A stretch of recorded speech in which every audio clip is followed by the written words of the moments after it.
Bagaimana proses vaksinasi anak usia 6-11 tahun dilakukan dan apa saja yang perlu diperhatikan oleh orang tua dan guru? Kita bahas bersama Dr. Piprim Basarah Yanuarso, Ketua Umum Pengurus Pusat IDAI, Ikatan Dokter Anak Indonesia. Selamat malam Pak Piprim. Selamat malam Mbak Nanti Alexandra ya.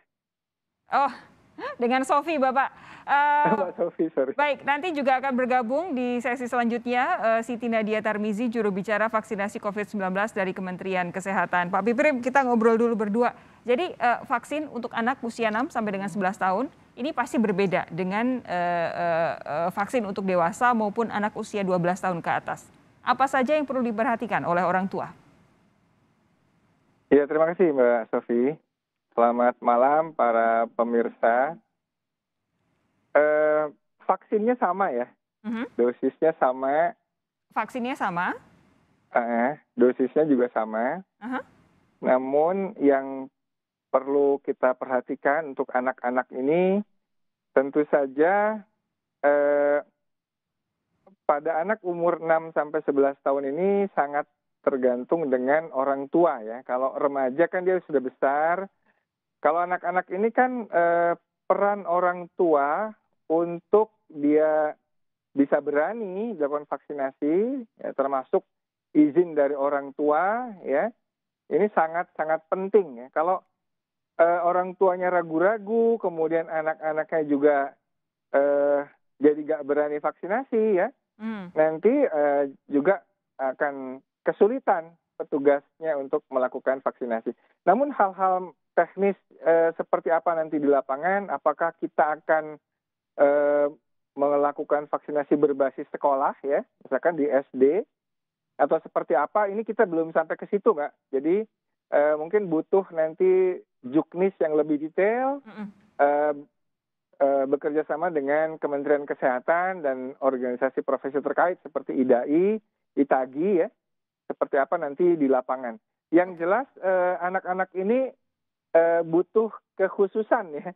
Kekhususan, kalau remaja dan dewasa kan hampir sama lah, bisa di mana aja. Tapi kalau anak-anak ini nanti ada beberapa hal yang perlu lebih khusus lagi, ya, Mbak Sofi. Sejauh ini kalau di Indonesia berarti vaksin yang sudah diberikan izin penggunaan oleh Badan POM adalah untuk Sinovac ya Pak ya, untuk anak-anak ya? Iya, yang dikeluarkan izin khususnya baru Sinovac. Mudah-mudahan nanti Badan POM juga mengeluarkan izin untuk vaksin yang lainnya. Oke, nah jadi saya mau ulangi lagi, untuk vaksinnya sama, menggunakan Sinovac untuk sampai sejauh ini, dan dosisnya sama, jarak pemberian vaksinasi untuk yang pertama dan kedua juga sama, 4 pekan ya? Iya, 4 pekan ya. Oke, nah kalau Pak Piprim biasa berhubungan dengan anak-anak dan juga dengan orang tuanya mereka, orang tua saja banyak kemudian yang masih agak takut-takut, misalnya takut dengan jarum suntiknya, takut dengan dampaknya. Bagaimana sih cara paling ideal untuk mempersiapkan anak-anak sebelum vaksinasi? Iya, kalau anak-anak 6 tahun ini kita sudah bisa ajak ngobrol ya. 6-11 tahun ini sudah bisa diajak ngobrol. Coba diberikan gambaran tentang untung ruginya kalau divaksin dan kalau tidak divaksin ya.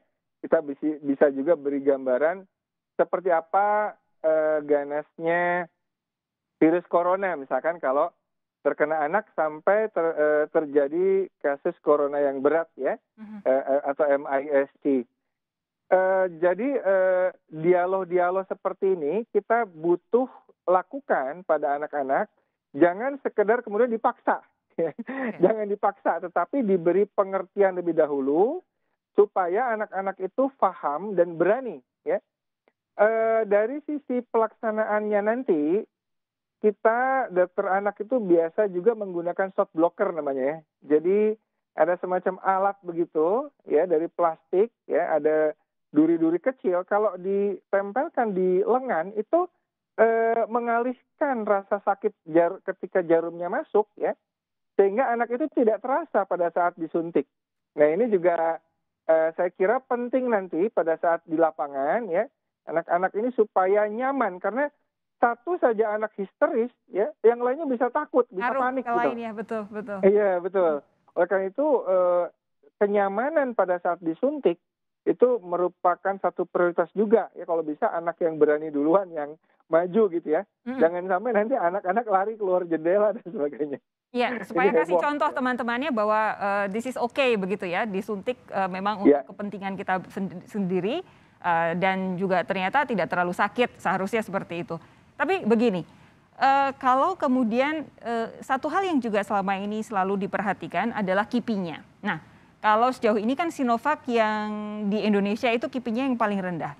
Kira-kira kalau dari pengamatan Pak Piprim, adakah nanti yang harus diperhatikan terkait dengan KIPI untuk suntikan vaksinasi terhadap anak-anak? ya, dari literatur yang saya peroleh ya, pada fase uji klinis fase 1-2, KIPI pada anak justru lebih ringan daripada yang pada usia di atasnya. Nah, jadi insya Allah orang tua nggak usah khawatir ya. KIPI-nya kebanyakan lokal, itu pun sekitar 4-5%. Artinya Tunggu sebentar, dari 100, maksudnya KIPI ya, lokal adalah? ya seperti misalkan nyeri di tempat suntikan ya, itu dari 100 anak misalkan itu hanya 4-5%. Jadi yang lainnya 95% tidak merasakan apa-apa. Tidak dilaporkan reaksi sistemik ya, sehingga insya Allah vaksinasi COVID pada anak ini akan berlangsung aman. Tetapi tentu saja sebagai dokter ya, dokter anak, kami juga sudah menginstruksikan kepada semua anggota dokter anak di Indonesia untuk senantiasa juga mencatat ya, dan mencatat sesuai dengan nanti format yang ada di dari Kemenkes ya, juga termasuk reaksi apa pasca imunisasi ya. Jadi itu dalam pantauan kami ya. Pak Piprim begini, kalau untuk vaksinasi dewasa, kita kan tahu kemarin kan ada prioritas begitu ya. Yang pertama adalah tenaga kesehatan dan juga pelayan publik dan juga lansia. Lalu kemudian mereka yang memiliki komorbiditas begitu, penyakit-penyakit bawaan, lalu baru masyarakat yang lainnya. Kalau untuk anak-anak ini usia 6 sampai dengan 11 tahun, adakah yang harus misalnya jadi pertimbangan oleh sekolah, oleh puskesmas untuk lebih didahulukan? Kami belum sampai ke situ ya, belum sampai membahas itu sedetail itu. Tetapi kira-kira ya, anak-anak yang punya komorbid ya, yang sakit kronik yang stabil, itu sebetulnya jauh lebih perlu vaksinasi. Oke. Ya, tapi kita belum bahas sampai ke situ ya, Mbak. Memang ada yang kontraindikasi untuk vaksinasi COVID ini, yaitu anak-anak dengan kasus yang sedang menderita sakit berat, misalnya sakit kanker, sedang pengobatan sitostatika dosis tinggi, dan lain-lain. Ini memang jangan dulu ya, atau anak sedang dirawat di ICU, sedang sesek, gagal jantung, dan sebagainya. Tetapi apabila anak tersebut ada kelainan bawaan, ya seperti penyakit jantung bawaan, namun kondisinya stabil, ya ini tetap boleh dilakukan. Nah, apabila ragu-ragu, silakan menghubungi dokter anak yang biasa merawatnya selama ini untuk mendapatkan surat keterangan layak vaksinasi. Oke, intinya saya ingin memberi gambaran dengan bahasa yang lebih sederhana dari penjelasan Dr. Piprim adalah bahwa anak-anak yang memiliki penyakit berat, komorbid, sebenarnya justru lebih perlu untuk divaksinasi, tetapi dengan syarat bahwa penyakitnya dalam kondisi yang stabil. Kalau tidak dalam stabil, lebih baik distabilkan terlebih dahulu untuk kemudian ikut vaksinasi. Jadi yang anak-anak justru yang punya penyakit komorbid ini yang harus betul-betul kita jaga bersama ya dengan vaksinasi dan juga dijaga dengan 3M yang dilakukan oleh orang-orang di sekelilingnya. Dr. Piprim, kita akan kembali membahas soal ini sesaat lagi sembari kami menantikan juru bicara vaksinasi COVID-19 dari Kementerian Kesehatan Siti Nadia Tarmizi nanti bergabung di Sapa Indonesia Malam. Tetap bersama kami, saudara.